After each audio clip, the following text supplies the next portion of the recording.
தங்கக்குட்டி என்ன யோசிச்சுட்டு இருக்கீங்க? அதுவாங்க, இன்னைக்கு ஹெல்த் அப்படின்னாலே ஹாஸ்பிட்டலுக்கும் அலோபதிக்கும் ஓடிட்டு இருக்கோம். ஆனால் ஒன்றும் யோசிக்க மாட்டோங்க. என்னதுங்க தங்கக்குட்டி? அன்னைக்கு நம்ம பாட்டம் பூட்டன்லாம் 100 வயசு வரைக்கும் தெம்பாக இருந்தாங்க. ஏன்னா அவங்க தேடி போனது ஃபார்மசியே இல்லை, நம்ம வீட்டு சமையல் கட்டையும் வீட்டு தோட்டத்தையும் தான். ஆங்கில மருத்துவம் அவசரத்துக்கு உதவும், ஆனால் நம்ம சித்த மருத்துவம் ஆயுசுக்கும் உதவும். கொரோனா வந்தப்போ உலகமே பயந்து நடுங்குச்சு.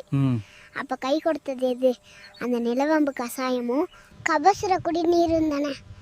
வாசலில் தெளித்த மஞ்சள் தண்ணியும் வேப்பிலையும் தான் நம்மளை காத்துச்சு. அன்னைக்கு தெரிஞ்ச சித்த மருத்துவத்தோட அருமை இன்னைக்கு என்ன நம்ம மறந்துட்டோம். கஷாயத்தை கசப்புன்னு ஒதுக்குறோம், ஆனால் அதுதான் நோய்க்கு வைக்கும். செக்குன்னு தெரிய மாட்டேங்குது. ஆளும் வேலும் பல்லு குருது, 4 2 சொல்லு குருதின்னு சும்மாவா சொன்னாங்க.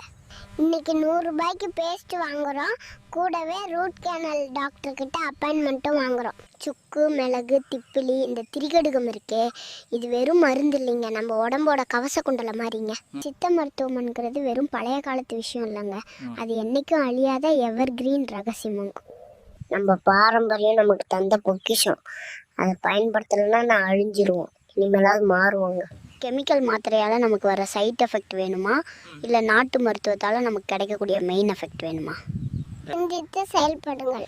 அப்புறம் இந்த வீடியோ பிடிச்சிருந்தா லைக் பண்ணுங்கள், என்னோட கருத்து பிடிச்சிருந்தா சூப்பர்னு கமெண்ட் பண்ணுங்கள். பாய்.